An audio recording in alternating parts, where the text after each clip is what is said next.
Hello, I'm Wendy, and that's Beth. Hello. And we would like to take a moment to welcome new listeners. So welcome, Weety Binafi and Bienvenidos Bitches to Fruitloops, Serial Killers of Color. Fruitloops, Serial Killers of Color is a weekly podcast hosted by us, a multiracial, multi-generational set of BFFs. How did we get here? Well, when we realized that podcasts like ours about marginalized perpetrators and victims with hosts like us didn't exist, we just decided to do it ourselves. Yes, so join us as we tell the fascinating stories of the crimes and the victims that often go untold by the mainstream media. And because context is everything, we often add in historical and cultural details of the crimes and criminals in order to get a sense of what might have led to these crimes. We love talking about true crime, but we also use these true crime stories as an opportunity to talk about race relations, systemic racism, policing, history, and culture. We learn something new every day, and we hope that you do too. We are really excited to share that Apple Podcasts has featured us as a creator we love. Throughout the year, Apple Podcasts celebrates well-established podcasters leading their categories, and we were selected for true crime. Hip hop air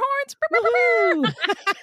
So dive into our feed and share an episode with a friend. You can expect to hear a new episode every Thursday. Oh, and be forewarned, we do sometimes use explicit language, and some of the content we discuss may be disturbing to some listeners. But we also have a lot of fun, so join us. Life is like a hurricane here at Crime Con. Mysteries, murders, evidence. It's a Crime Con. Crime Con. Woo! Danger lurks behind you. That's right, Fruities. Crime Con 2023 is going to be in Orlando, Florida. We outside. Yeah. We're pretty excited to be able to attend again and meet up with some folks that we met last year. Plus, meet some new true crime buddies. Hopefully you. Yeah, so we'll be on Podcast Row with many other great podcasts like Affirmative Murder, Jerry Williams from FBI Retired, The Prosecutors, Minds of Madness, just to name a few. Plus, there's going to be tons of sessions, big personalities, and entertainment with plenty of opportunities to meet other like-minded folks across the true crime universe. Please join us from September 22nd to the 24th at CrimeCon 2023 in Orlando for an immersive week-long event dedicated to all things true crime and mystery. Tickets are on sale right now. Just go to crimecon.com and be sure to use the code Fruitloops. That's FRUITLOOPS to save 10% and let them know we sent you. That's crimecon.com and use the code Fruitloops. We're so excited to meet you. Sing it with me here at CrimeCon. This podcast contains adult themes and language, and some of the things that we discuss may be disturbing to some listeners. In this podcast, we discuss sexual assault, torture, race, and murder. Listener discretion is advised. Please take care of yourself.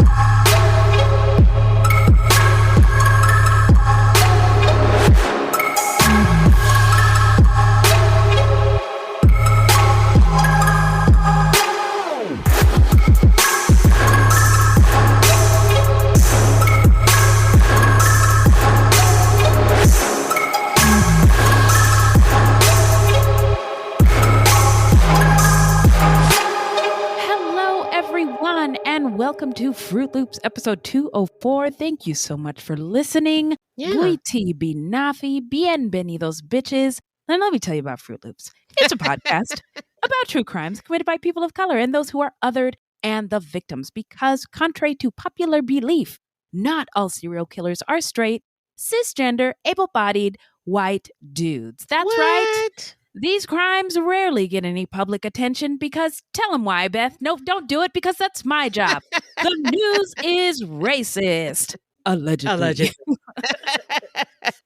And we are Wendy and Beth. She's Wendy, a Black Latinx woman, and I'm Beth, and I just happen to be white. She is one of the good ones. She's an ally.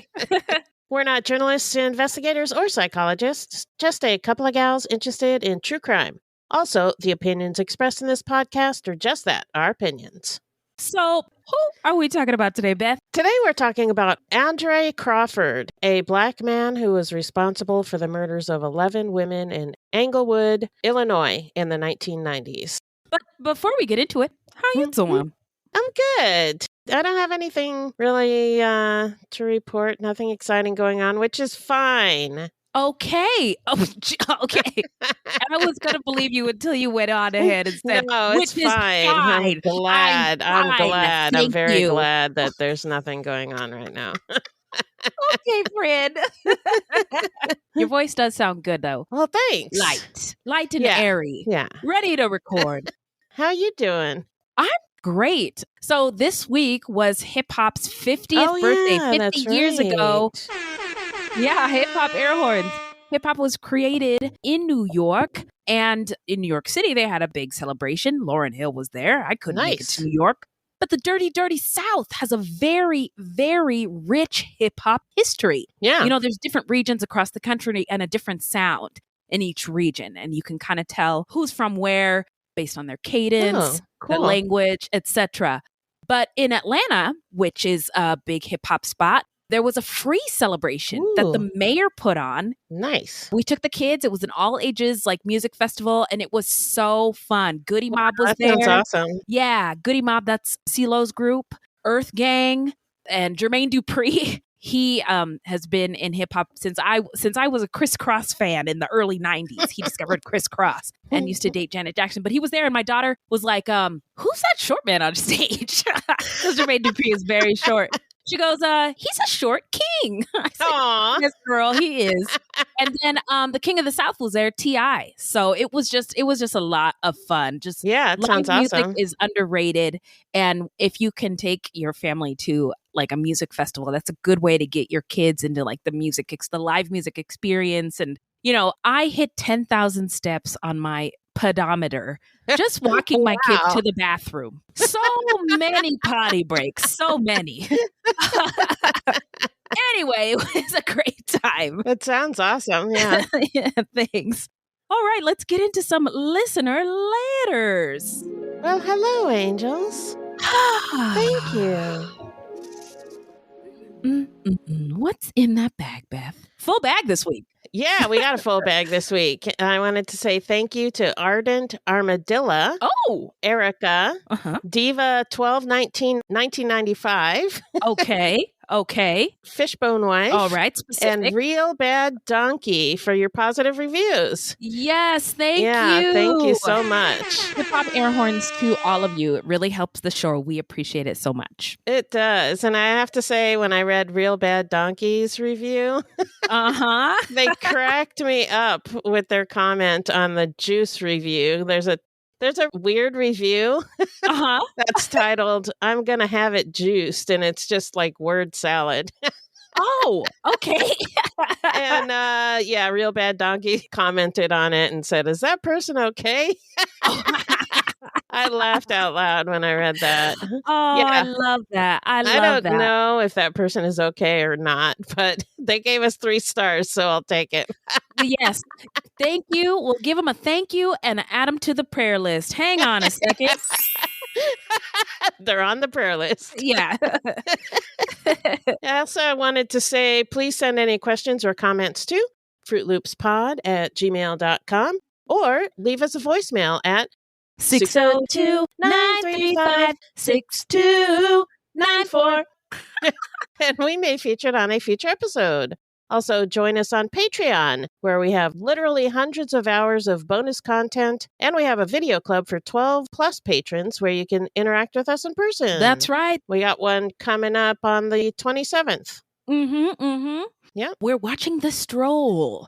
Well, we got a new Patreon, a new Patreon. Thank you, Rachel S., for supporting our show. Yeah, thank you. And here's a personal thank you. What you got? I got nothing but love for you, Rachel. Yeah, whatever. I got nothing but love for you, Rachel. What you got? I got nothing but love for you. Yeah, whatever. I also wanted to shout out our fruity Bert in Brazil. And Bert reads Chinese and Japanese. He's helped us out in the past on sometimes these cases with BIPOC killers in other countries, parts of the world. The facts get lost in translation. Just the publications and articles are in one language. Beth and I speak another, and some things get lost. And so he gave us a bunch of notes. Like, for example, the brother-in-law of Matsunaga Matsunaga and Ogata. Yes, was a police officer. Oh, wow. And that police officer eventually joined Matsunaga to help torture the family. Nothing I read was in there like that. Yeah. That's nuts. I put everything he said in a folder in our files. Okay. Maybe we'll do an update someday. I think we might need to because he gave us so much. He said, we did say that the home was remodeled. Right. But specifically, he found that the brother-in-law police officer guy helped retile the bathroom floor to eliminate evidence. Oh, my God. And then he also added that one of the surviving sons has a YouTube channel. Oh, wow. And it sounded like there might be a little bit of concern for this young man's current well-being. Yeah. But we appreciate you so much, Bert. We love you all the way down there in Brazil. And it was just so nice to hear from him. So hip hop air horns for Bert. Yeah, thank you, Bert. All right. Well, let's take a quick break and then we'll get into the story when we come back.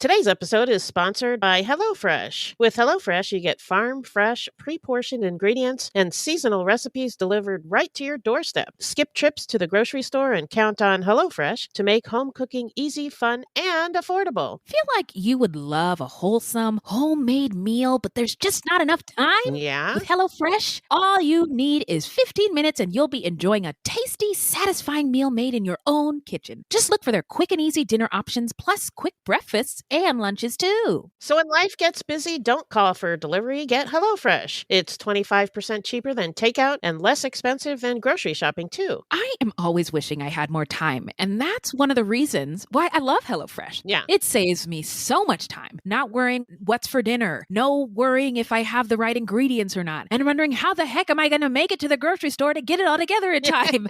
HelloFresh takes care of all of that and allows me to prepare delicious, quick meals with my family and for my family. It's a family affair. What's your favorite thing about HelloFresh, Beth? Well, I love how delicious the meals are. They're so good. Mm-hmm. And I love learning new ways to cook. Yeah. Stuff I never thought of, putting different ingredients together. And then the third thing I love about, there's lots of things, but let's just name 3. Let's name 100. The third thing is not having to go grocery shopping. I hate grocery shopping so much. I do too. So luckily, we've got HelloFresh. Yeah. HelloFresh keeps your taste buds on their toes with 40 chef-crafted recipes to select from every week. So go to HelloFresh.com/50 FruitLoopsPod and use 50 FruitLoopsPod for 50% off plus free shipping. That's HelloFresh.com/50 FruitLoopsPod and use code 50 FruitLoopsPod for 50% off plus free shipping. Something is creeping in, don't follow it down. 24 hours ago, I found out the person that I've been dating for the last 6 months is a con man. That is my sister Emma. Andrew Tonks's lies had been so convincing, she'd invested $300,000 with him. However, the tables were about to turn on Andrew. What he didn't know was that Emma had discovered his real identity. But to get any chance of justice, Emma had to act like it was business as usual. Coming up in this series. And that's when murder, all this stuff goes through my mind. I'm really, really scared. I'm assuming Sarah has watched too much Netflix and figures I've been defrauding you. Couldn't be further from the truth.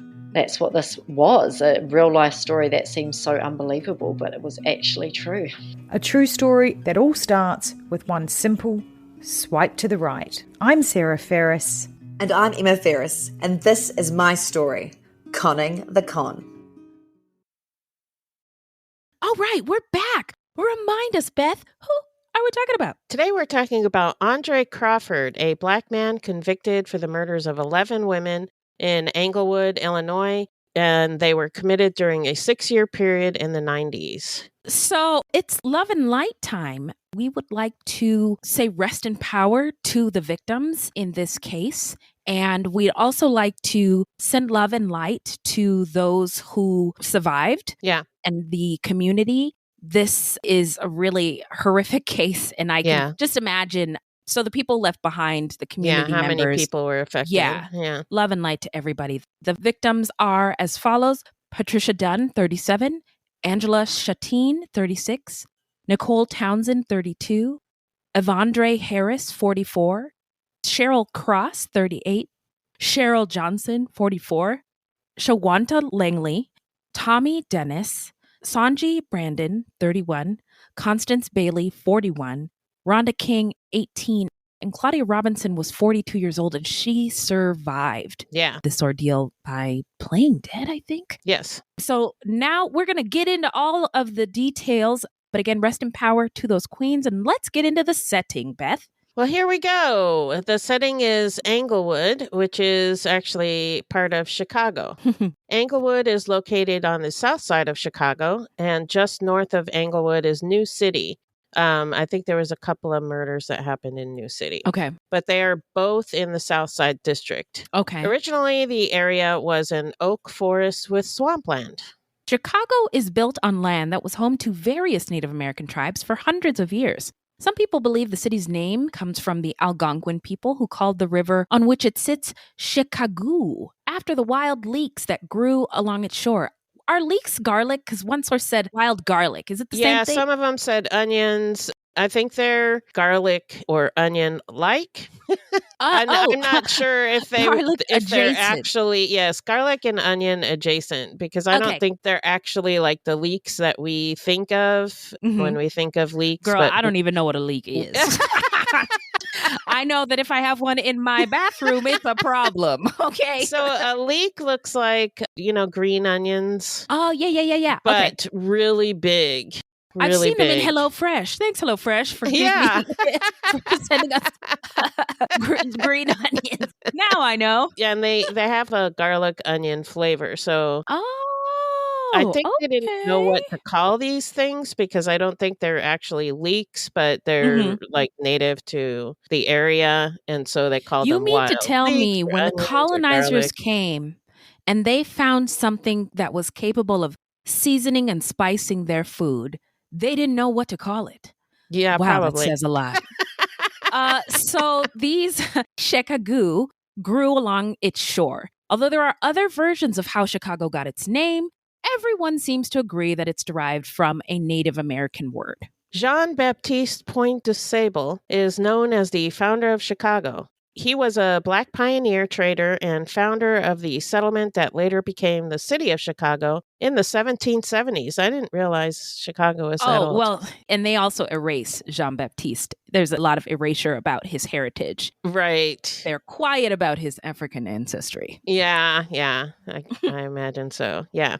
So Jean-Baptiste's wife was Kitty Hawa and was a Potawatomi woman.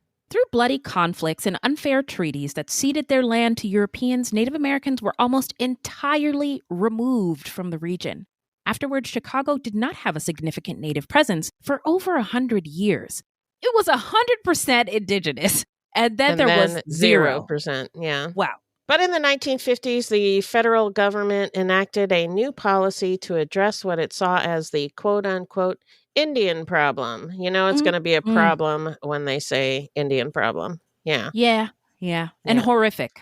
Yes. So this policy was one in a long line of disastrous and discriminatory policies that have removed Native Americans from their land and led to high rates of poverty and otherwise disadvantaged and disenfranchised them. The Indian Relocation Act of 1956, and I'm doing a double take. 1956? We were still doing it? Okay.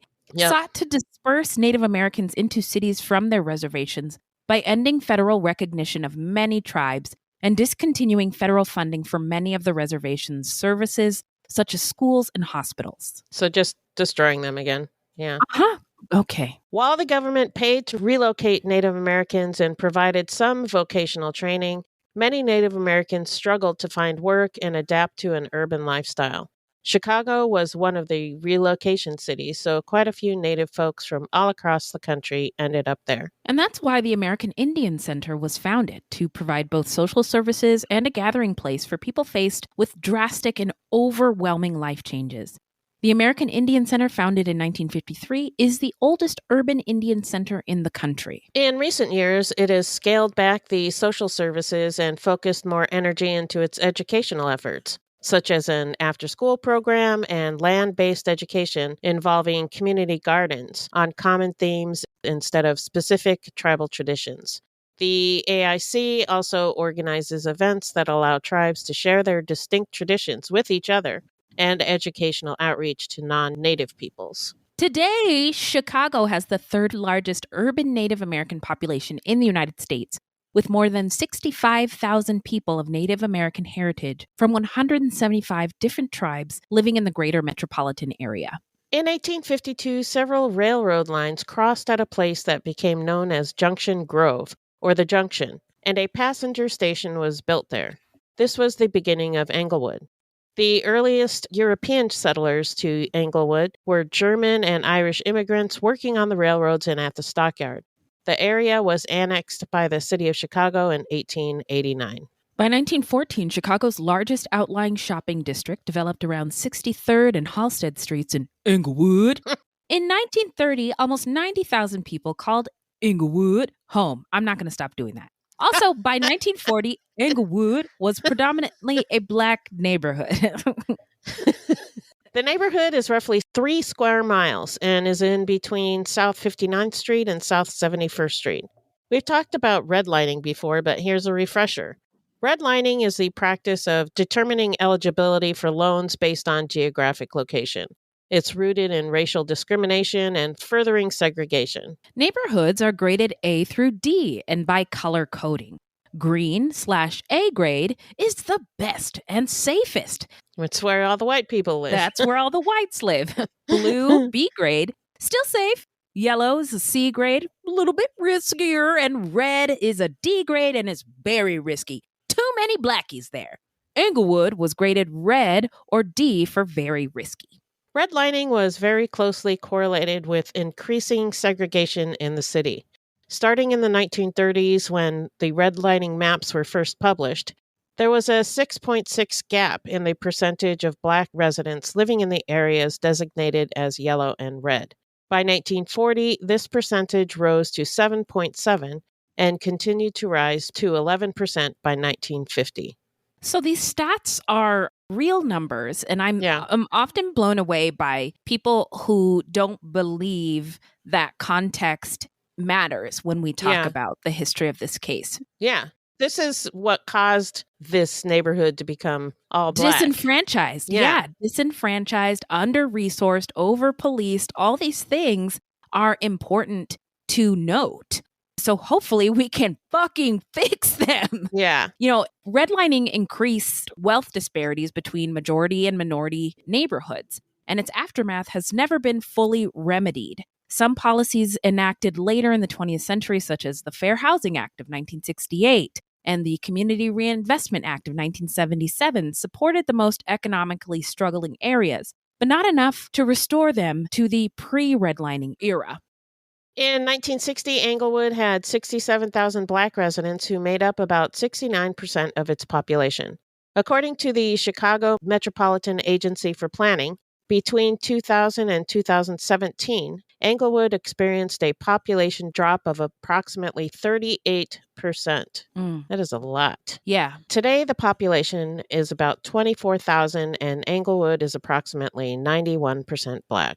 A little teeny culture corner in these redlined areas. The legacy of the redlining continues in health. Zip codes in Englewood, residents in Englewood have more health issues and shorter life expectancies than white people who live in more suburban areas. Right. So it's, you know, it's not just, I wish I lived in a nice house. It's a lot more deep than that. Yeah. So in the 90s, there were a lot of abandoned buildings in Englewood. This is during the crack era, by the way. And Chicago was in the middle of an unprecedented crime wave. A second serial killer, Hubert Gerald, was also active at the same place and the same time. And one of Crawford's victims was initially attributed to Gerald's. But we'll get into that later. I always think it's wild when there's more than one serial killer in one area. You're telling me. Like, do they have meetings? I don't know. I do wonder, though. Anyway, let's get into the early life of Andre Crawford. Hit it, Beth. Andre Crawford was born in Chicago on March 20th, 1962. His father left the family shortly after his birth. According to Crawford, his childhood was filled with sexual abuse and neglect. Andre and his sister were placed in foster care as infants after authorities found them living alone in squalor. They were found underfed, dehydrated, and covered in sores and filth. That's really awful. Awful, yeah. Their mother admitted to authorities that she sometimes left them unattended for long periods of time. Babies.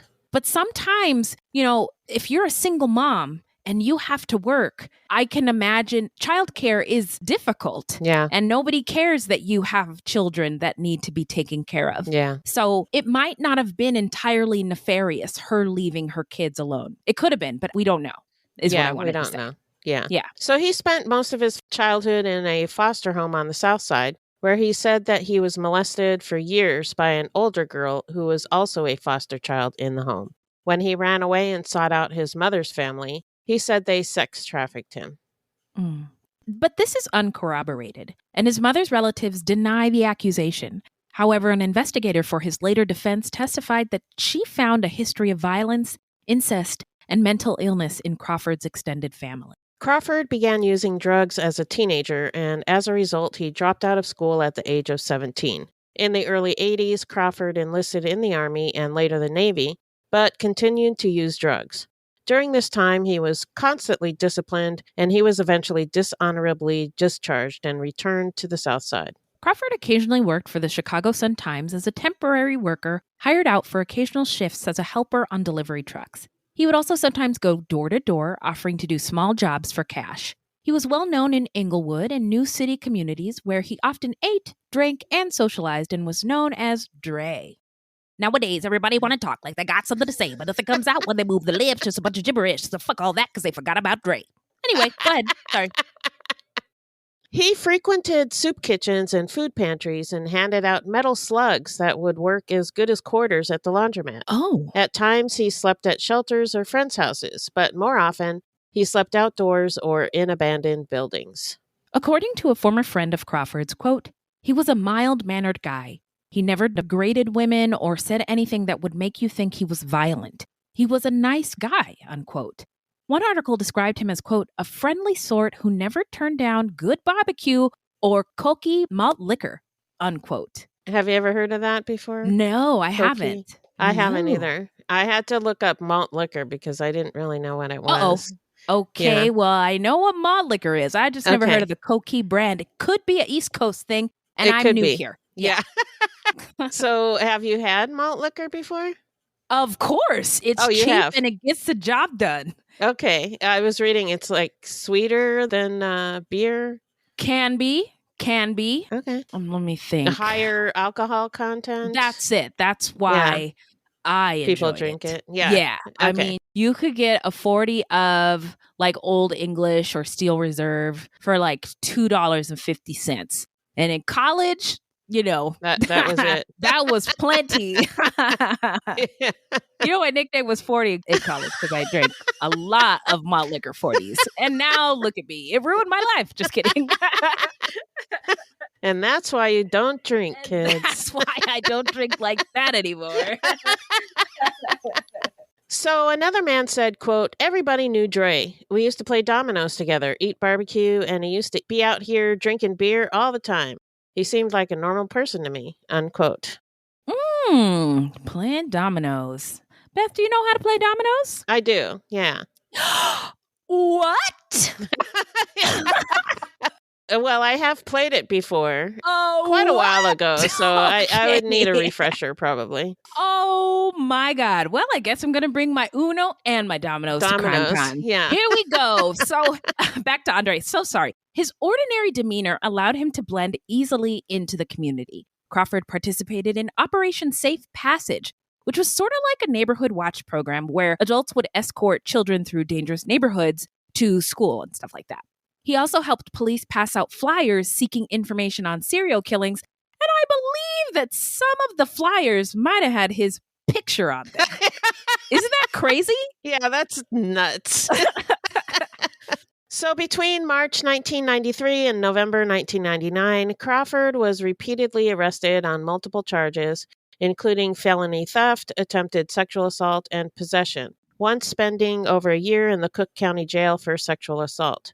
The charges were dropped the following year when the victim failed to appear in court. People in the neighborhood who knew the woman said she had a hard time getting people to believe her story because she used drugs, which is not a reason. No. Does not discount what happened to somebody. Yeah. But the woman ended up moving from the neighborhood rather than going to court.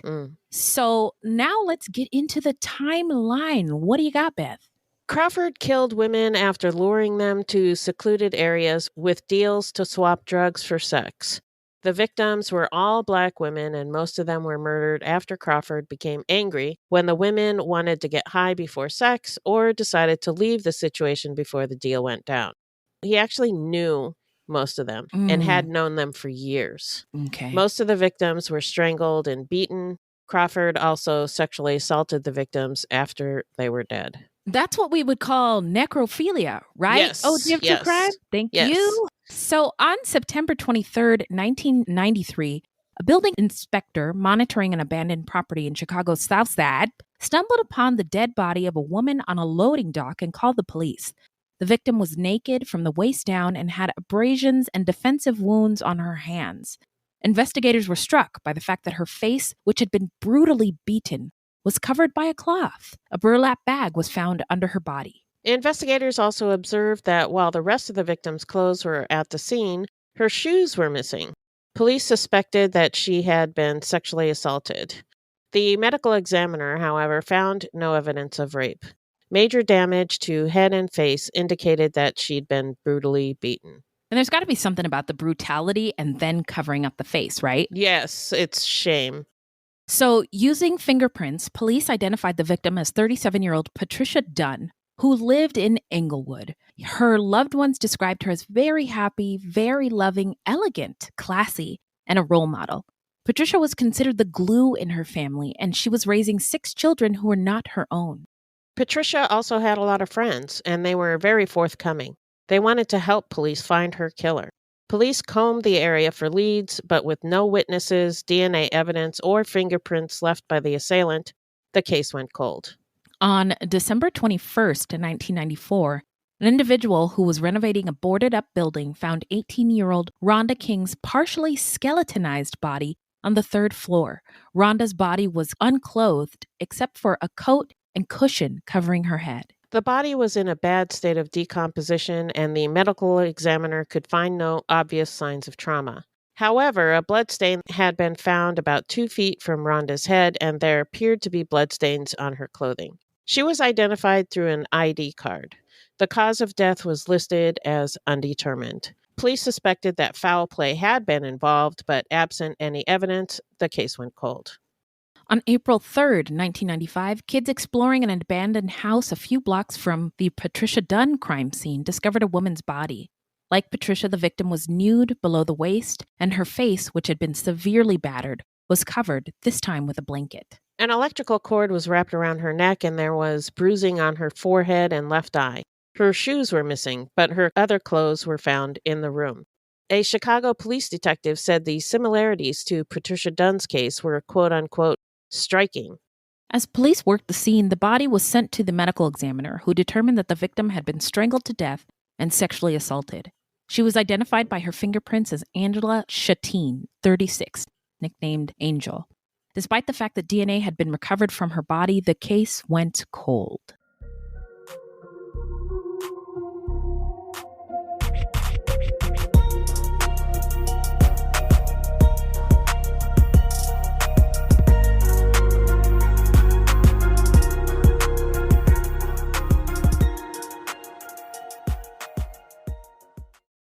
Women's Running Stories, where we explore the intersection between running and life.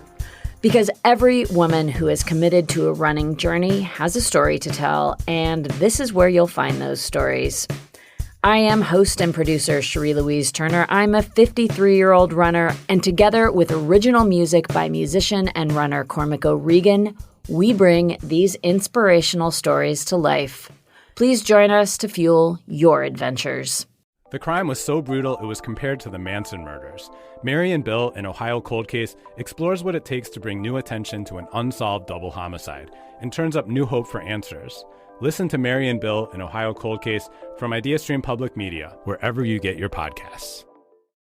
On June 19th, 1995, police interviewed Hubert Geralds, the other serial killer working in the same area, who at the time was in custody for 6 murders. Geralds was shown a photograph of Rhonda King. Geralds said that Rhonda was one of the women that he strangled and killed, and he provided a written statement to that effect. He was later convicted of her murder and sentenced to death, but that conviction was vacated in 2000. 2 years after Angela's body was found on Thanksgiving Day, 1997, Claudia Robinson, 42, left her family's Thanksgiving dinner with her sister, and the two of them went to a friend's house. Claudia later left alone and headed for a bus stop. According to Claudia, as she was walking, she was approached by a man who started a conversation and then forced her by knife point into an abandoned building. The man made her remove her clothes and then raped her while holding a knife to her throat. Claudia said that she grabbed the knife, cutting her fingers. The blade broke free of the handle, and she threw the blade. The man then wrapped what Claudia believed to be a telephone cord around her neck, and Claudia lost consciousness. When she regained consciousness, she heard the man walk up to her and say, quote, "Oh, you one of them bad bitches," unquote. Oh. He then took a 2x4 and struck her repeatedly about the head. Oh my. Claudia used her hands to try to block the blows, and the beating removed the skin from the top of her hands. She heard her leg breaking as the man struck her. Oh my. So it was God. vicious. It was a vicious beating. Oh my gosh. Yes, it sounds like it. Claudia played dead, and the perpetrator threw a mattress over her body and took her shoes. She was able to drag herself out of the building and screamed for help. She survived, thankfully. Yeah. But she required 52 stitches to her head. Her cheekbone was broken, and her arms, legs, and wrists were all broken. She was hospitalized for 3 months, and her legs were so badly shattered that she spent the next 4 months learning how to walk again. That's amazing that she was able to drag herself out of the building. It is. I don't know how she did that. Unbelievable. Yeah. Angels were, I don't even know how you explain it, but golly, it's amazing that she survived. Yeah. So a rape kit was performed and DNA was found that matched genetic material found on Angela. Claudia described her attacker to police as a black male who was about 6 feet tall, and she helped detectives create a composite sketch, which they distributed around the neighborhood. And Crawford, he was helping. Probably helped. Yeah. Did you watch Mark of a Serial Killer or Mark of a Killer? No, was there an episode on this guy? Yeah, on this guy. No, I did not. Yeah, so they showed the composite, and it was like a black spot. What? I could not see any of the features. Wow. See, this representation matters. Even BIPOC people should be part of those teams that are putting together these composite sketches because the features might be turned into a blob from somebody. Basically it was a blob. Yeah, that is so interesting. Well, did it help? Let's find out. No, it didn't help because Crawford was passing him out. He's like, nope, that doesn't look anything like me. Want a flyer? So, according to the police, detectives worked diligently to forge a relationship with locals, including sex workers, gang members, and others. They believed someone out there could have a clue, but progress on the case was minimal for 9 months. Then on August 13th, 1998, the bodies of 2 women were found on the same day in 2 abandoned buildings located about a mile apart. That's wild. Yeah. Nicole Townsend, 32, and Andre Harris, 44, had been beaten. Their faces were covered and their shoes were nowhere to be found. Can you imagine how just terrifying it would have been to be in Englewood or the South Side at this time with all of this? And then, we talked about what the community was like due to redlining. So people are under-resourced, over-policed, but also don't trust the police. And these bad things are happening, and the police are coming in claiming to want to help solve the murders. You don't trust them. Right, but you don't trust them. So it's just like, terrifying. You're damned if you do, damned if you don't is the best way I can describe what that might feel like. That's pretty accurate. Autopsy revealed that Nicole Townsend had died of strangulation. Her body was in an advanced state of composition. So DNA was not found on her body, but was found on a piece of pantyhose located close to her body. DNA was found on the body of Andre Harris, and the DNA from both victims matched genetic evidence recovered from Claudia Robinson and Angela Shatine. So they're matching the DNA to all these bodies. Yes, but my understanding is that they're matching DNA finally in 1998, but they had his DNA earlier than that. They just didn't put it into the system to, like, CODIS, is that what it's called? Yeah, but I didn't read that. Oh. What I read was that he was arrested multiple times, but they never took his DNA. Oh, they didn't collect it at all? Yeah. Oh, well, that's even more fucked up. Jesus. Yeah. Didn't anybody see Jurassic Park in 1994? Come on. I don't understand why everybody was like, DNA, solving all these crimes. Actually, it was pretty new in the 90s. It was like the late 80s was when they first started using DNA. Mm-hmm. And so in the 90s, it was pretty new technology. And it took a while before it really caught on. Yeah, I understand that. And I also understand that it had to be explained to juries. Like, if it was used they didn't case. Always trust it. Yes, exactly. Because it was new. Again, did you not see the hit Jurassic Park? Jesus. I'll trust anything that can get me a dinosaur. So, on December 8th, 1998, the body of Cheryl Cross, 38, was found in the attic of an abandoned home. She was naked from the waist down, and she had substantial injuries to her face, including a laceration across her forehead and loose teeth around her body. Yeah. The bones in Cross's forehead and nose were fractured. She also had substantial injuries to her skull and scalp. A section of rope was still around Cheryl's neck, and a knife blade was lodged in her back. She had abrasions on the right side of her neck, the left side of her face, and on her right knee. The cause of death was determined to be a stab wound to the back with blunt force trauma to the head, a significant contributing factor. A section of 2x4 was found underneath Cheryl's body and another piece to the right of her head. On the second floor, an investigator found another knife with an alligator logo on the handle, which was later tied to Crawford. And again, DNA evidence was found which matched the other victims. On April 20th, 1999, around midnight, a Chicago police officer went into a boarded-up abandoned home for the purpose of conducting narcotics surveillance. As he was clearing the location, he saw a body by the light of his flashlight. The victim was Cheryl Johnson, 44. Like the other victims, she was naked below the waist, and her shoes were missing, and DNA matched that found on the other women. The cause of death was determined to be manual strangulation. In June of 1999, the body of Constance Bailey, 41, was found in an abandoned tire shop. She was known on the streets as Tiny and Shorty. 3 other women were murdered: Tommy Dennis, Sonia Brandon, and Shaquanta Pumpkin Langley. But we were unfortunately unable to find information about those women. Yeah, and I really tried. I couldn't find it. I always try. I always go to Legacy to see, and it's Google their hard. names, and it starts with an R and ends with a Yeah. Because it also costs money. You guys know the rest. You know the deal. It costs money to do an obituary in the newspaper, right? Yeah. Not everybody has those resources. As maybe as simple as it sounds to us who have the means to pay for something to go in the newspaper, it's not free. Even if it's like, I can't remember how much it costs. It's not that much, but even $25 to a person who doesn't have much, it might as well be $1,000. Exactly. It's a lot of money for somebody who doesn't have much. Thank you. That's my friend over there. Been there, done that. Yeah. Yep. In June of 1999, Chicago lab serologist Denise Troche decided to test the burlap bag found underneath the body of Patricia Dunn for semen.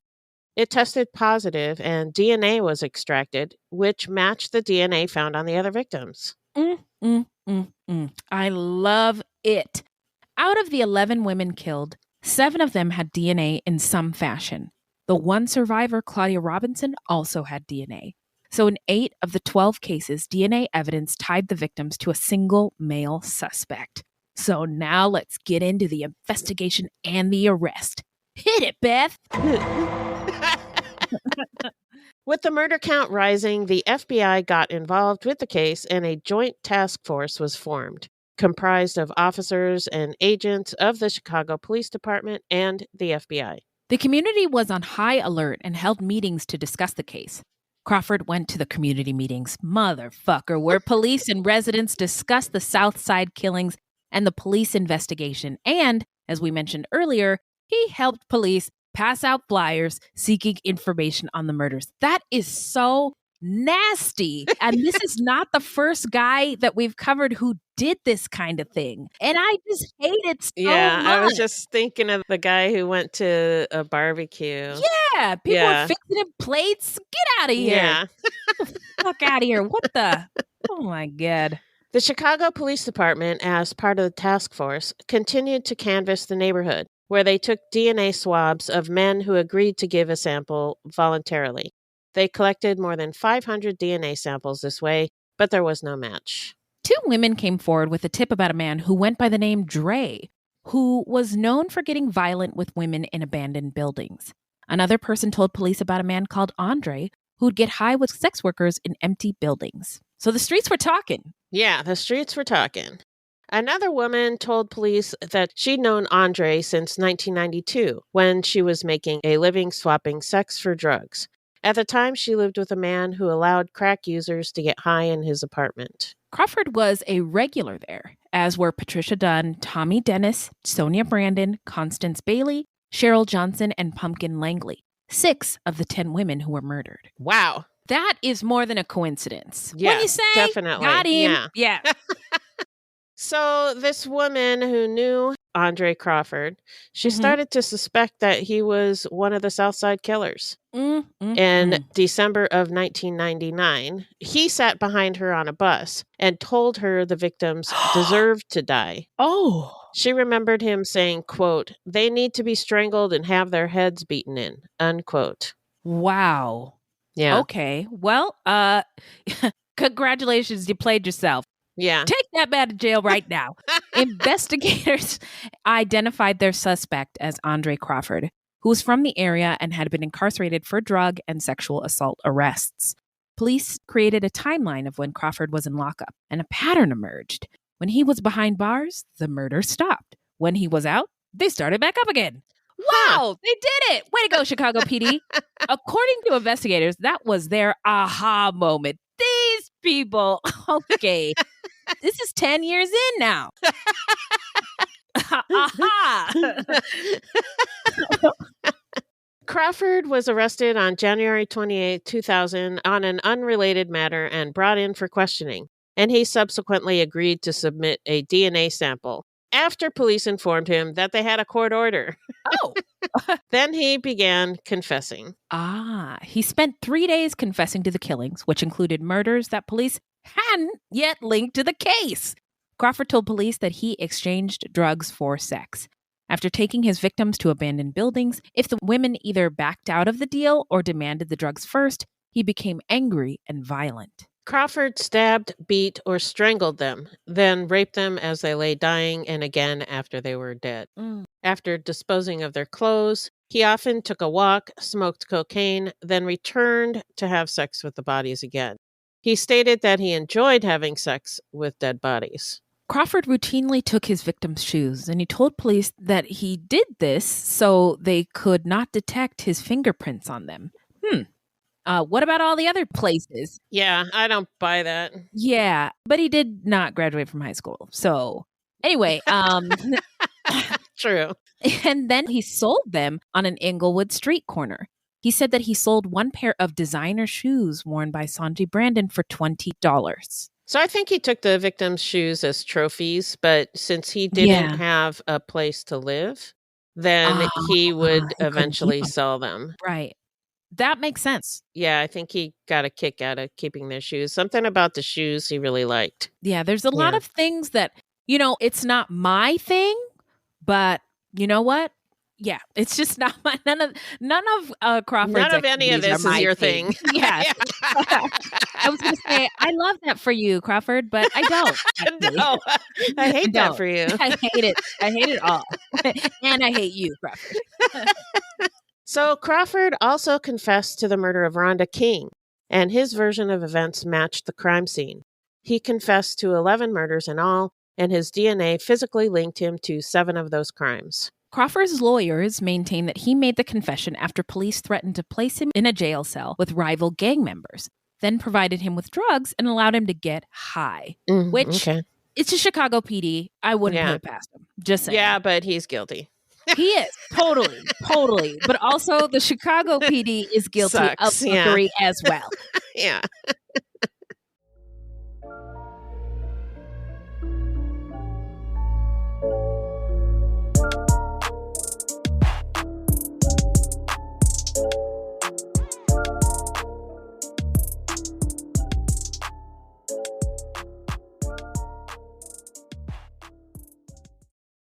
On the morning of August 1st, 1966, shots ring out from the observation deck of the clock tower on the University of Texas campus.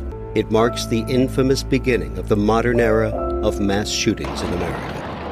You're listening to Stop the Killing podcast. Join us as we take you behind the crime scene tape to explain global mass shootings and mass attacks. I'm Sarah Ferris, but more importantly, this is Catherine Schweit, the former head of the FBI's active shooter program. I spent 5 years as the FBI's top executive looking for answers to the mass shooting crisis. I've been at the shooting scenes, I've traced heroic acts of bravery, and I've sat silently and listened to the heart-wrenching stories from survivors. Amongst this horror, there is hope. We all hold the key to stop the killing. You just need to know how to unlock the door. Download Stop the Killing and be part of the solution. Search Stop the Killing on Apple, Spotify, and all the usual suspects.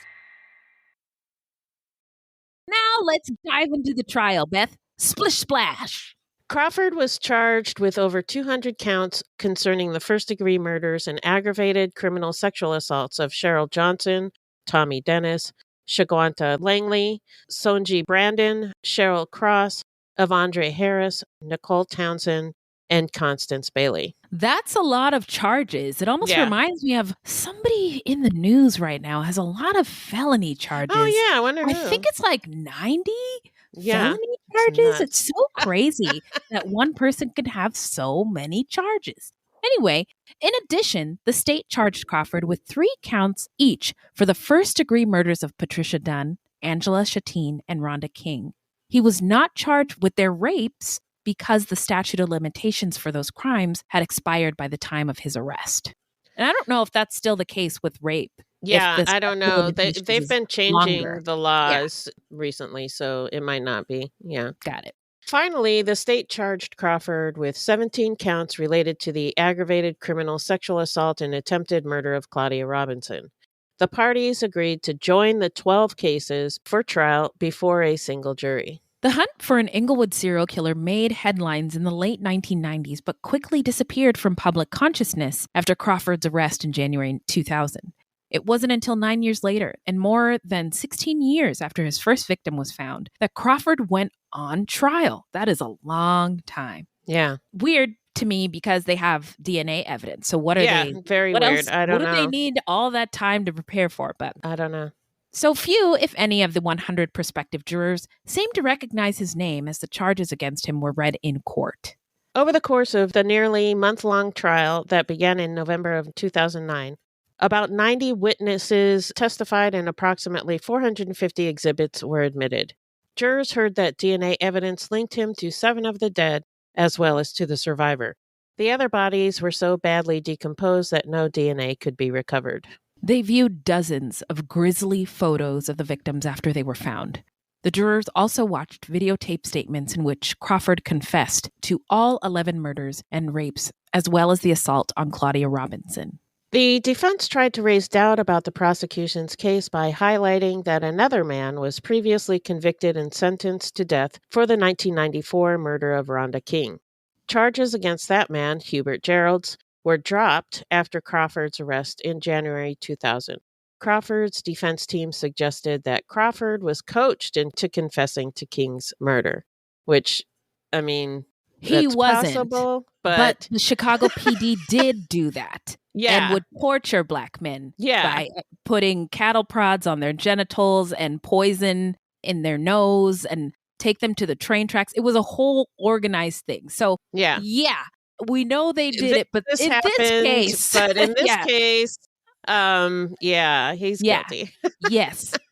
But Crawford was found guilty of 11 murders, 9 rapes, and an attempted murder. As the verdicts were announced, relatives of the victims cried quietly and hugged, passing tissues to each other. No one was there for Crawford, who showed no emotion as he sat at the defense table. In mitigation, Dr. John Fabian, a forensic neuropsychologist who evaluated Crawford, found that his mother was negligent and abusive, and he theorized that, quote, he wanted to make these women suffer because that's what he wanted to do to his mother, unquote. Covering victims' faces could indicate shame or regret. Crawford's attorney, Deborah Seaton, said that it was no wonder his view of women was twisted, and, quote, the story of his childhood is not an excuse for killing these women, but the story of his life at least gives a framework to understand how this man came to this place. If we look at the types of women that were killed, they were exactly like his mother, unquote, prompting half a dozen of the victims' relatives to stomp out of the courtroom. Yeah, that wasn't cool. Yeah, it would definitely be offensive to hear about your family member. Yes. I know that she's not trying to say they deserve it. But it sounds like that. It does, kind of. Yeah. Or his mom was not great, and these victims were not great either, Yeah, yeah. It was offensive. It's reductive. Yeah, and offensive. Yeah. Mm-hmm. Assistant State Attorneys James McKay and George Canellis countered that Crawford's allegations of childhood abuse were nothing more than uncorroborated tales from a man facing death for crimes that terrorized Chicago's New City and Englewood neighborhoods for much of the 1990s. Canellis said that even after his arrest in 2000, Crawford continued to prey on the weak in Cook County Jail, allegedly raping a cellmate. No. Wow. The jury found him to be eligible for the death penalty, but did not impose it. The vote had to be unanimous in order to impose the death penalty, and it was not. He was instead sentenced to life imprisonment. So now let's get into where are they now? Tell us, Beth. Well, DEAD dead. Good riddance. Yeah, good riddance.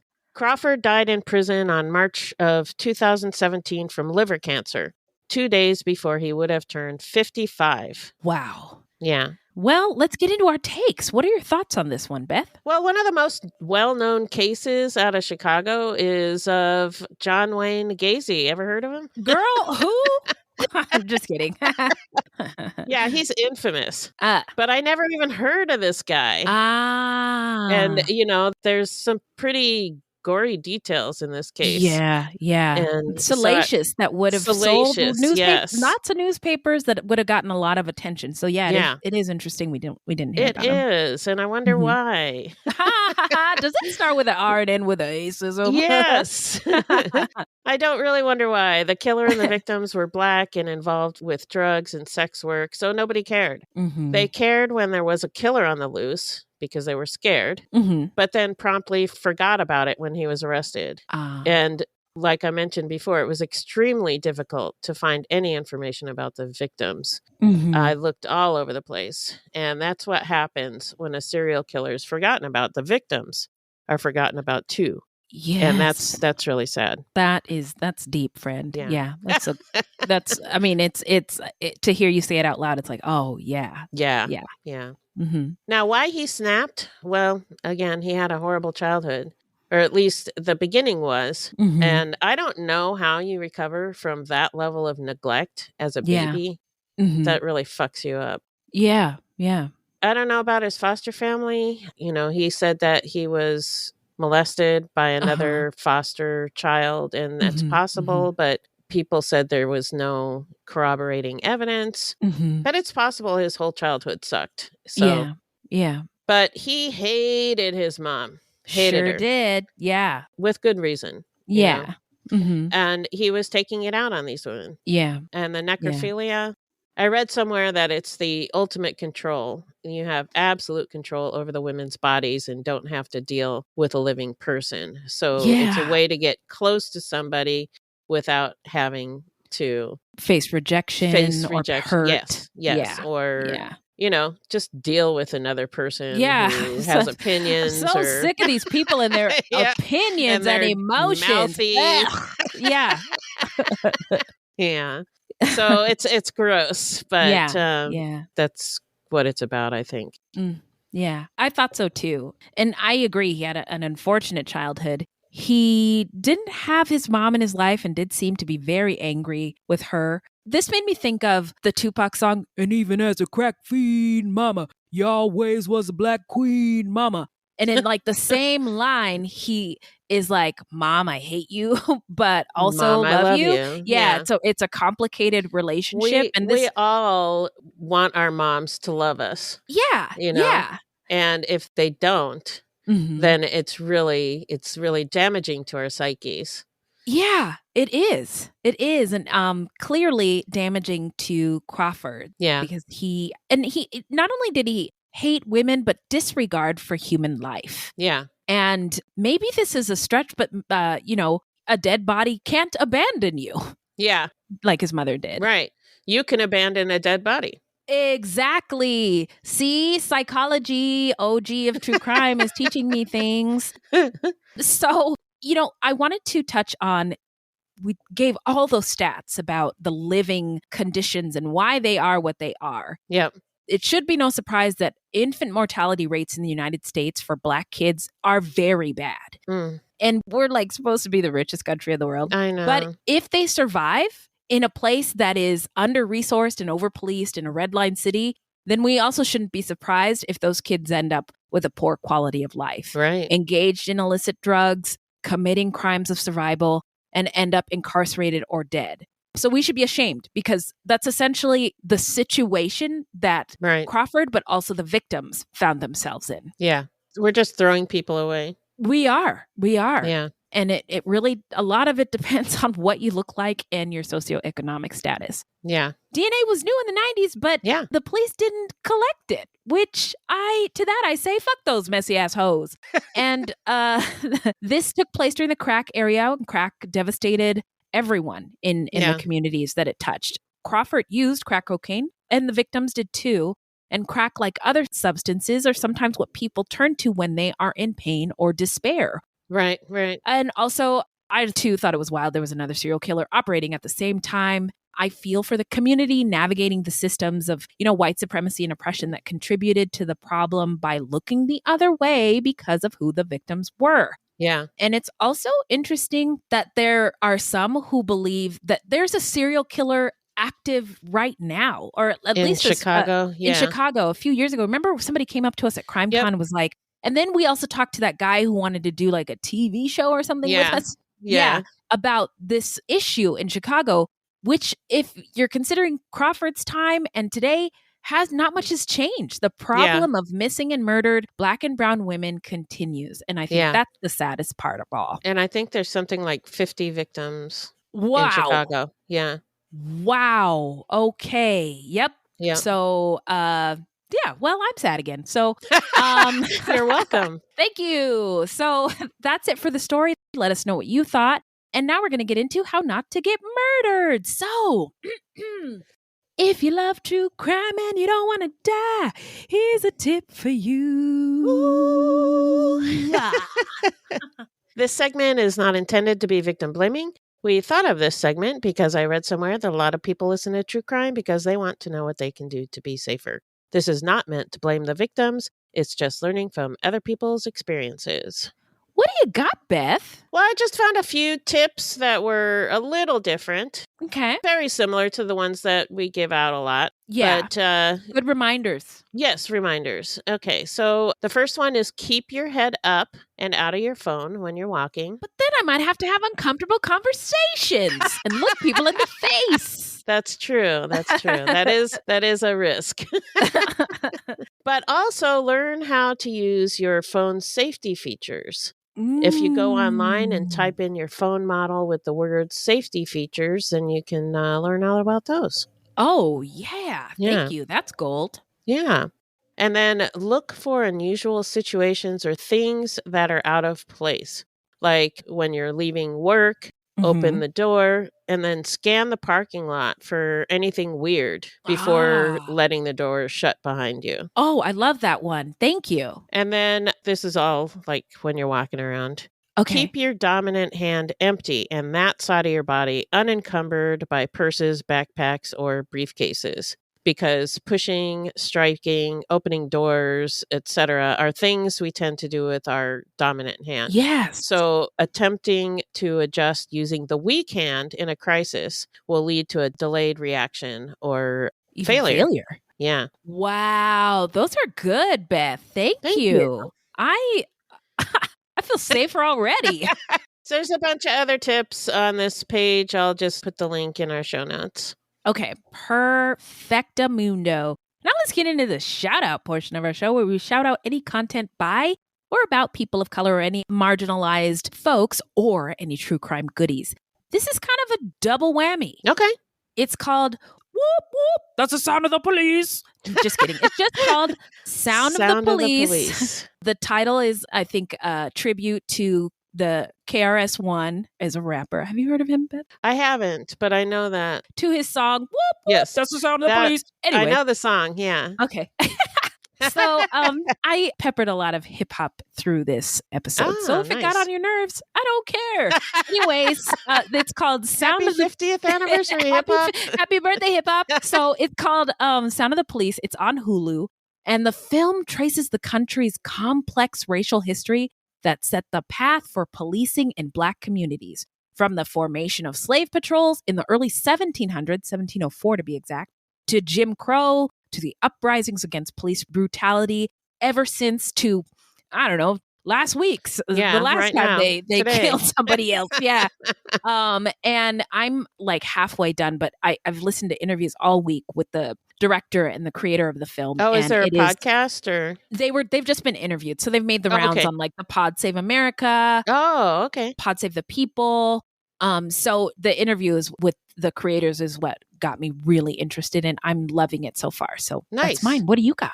I don't have a shout out this week, but Minnie does. Hey, Minnie, what's happening? Minnie wanted to shout out Extraordinary Birder with Christian Cooper. It's good. It's good. Watching it with my kids. Nice. It's a National Geographic show hosted by a lifelong birder and a Black man, Christian Cooper, who reveals the wild, wonderful, and unpredictable world of birds. And Minnie loves birds. So she does? Yeah. Okay. This is exciting because I was afraid of birds. Yeah. Now I have 2 chickens in my house and bird feeders all over the place. And I'm starting to get to know birds. Nice. They're amazing. Yeah. So just to recap, that is The Sound of the Police on Hulu, as well as Extraordinary Birder with Christian Cooper. And that's on National Geographic. And I think you can watch it on Disney Plus too. Okay. That's where I've been seeing it. So, oh man, that's the end. Yeah. Well, we have to go. But in the meantime, Beth, where can the people find us? Our website is fruitloopspod.com, and we use Fruit Loops Pod for all of our social media. The footnotes for each episode can be found on our website. Plus, check it out for the different ways that you can support the show and become a Fruit Loops patron. You can also support us by supporting our sponsors or by giving us a 5-star review. 5 stars only, please. Also, don't forget to subscribe. Well, this is a weekly podcast and new episodes drop every Thursday. So until next time, look alive, y'all. It's crazy out there.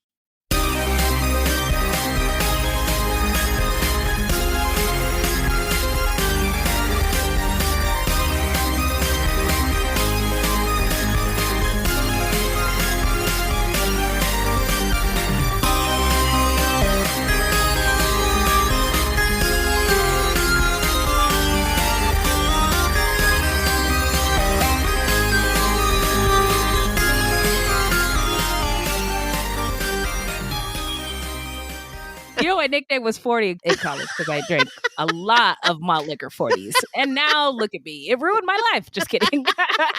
Yeah, well, I'm sad again. So you're welcome. That's why I don't drink like that anymore.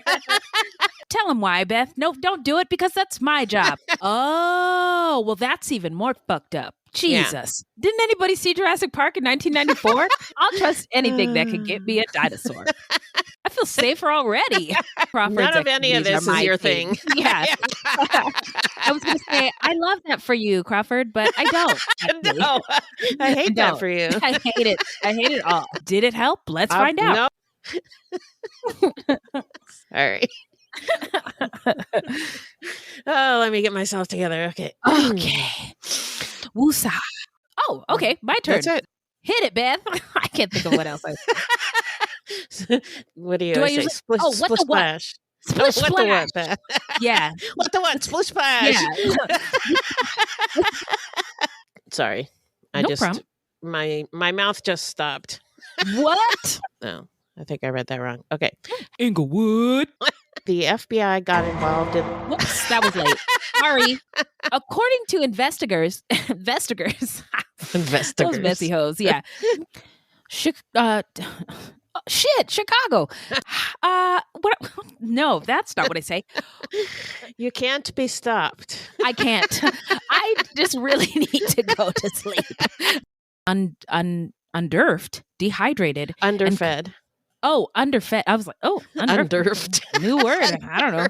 Somebody said leak. You said leaks earlier, and I didn't know what that was. Englewood. So nowadays, everybody want to talk like they got something to say, but if it comes out when they move the lips, just a bunch of gibberish. So fuck all that because they forgot about Dre. Anyway, go ahead. So if it got on your nerves, I don't care. And even as a crack fiend mama, you always was a black queen mama. Whoop, whoop. That's the sound of the police.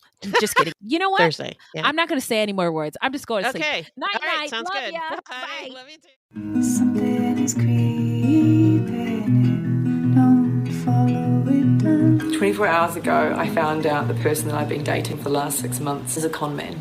That is my sister Emma. Andrew Tonks's lies had been so convincing, she'd invested $300,000 with him. However, the tables were about to turn on Andrew. What he didn't know was that Emma had discovered his real identity. But to get any chance of justice, Emma had to act like it was business as usual. Coming up in this series... And that's when murder, all this stuff goes through my mind. I'm really, really scared. I'm assuming Sarah has watched too much Netflix and figures I've been defrauding you. Couldn't be further from the truth. That's what this was, a real-life story that seems so unbelievable, but it was actually true. A true story that all starts with one simple swipe to the right. I'm Sarah Ferris. And I'm Emma Ferris, and this is my story, Conning the Con. On the morning of August 1st, 1966, shots ring out from the observation deck of the clock tower on the University of Texas campus. It marks the infamous beginning of the modern era of mass shootings in America. You're listening to Stop the Killing podcast. Join us as we take you behind the crime scene tape to explain global mass shootings and mass attacks. I'm Sarah Ferris, but more importantly, this is Catherine Schweit, the former head of the FBI's active shooter program. I spent 5 years as the FBI's top executive looking for answers to the mass shooting crisis. I've been at the shooting scenes, I've traced heroic acts of bravery, and I've sat silently and listened to the heart-wrenching stories from survivors. Amongst this horror, there is hope. We all hold the key to stop the killing. You just need to know how to unlock the door. Download Stop the Killing and be part of the solution. Search Stop the Killing on Apple, Spotify, and all the usual suspects.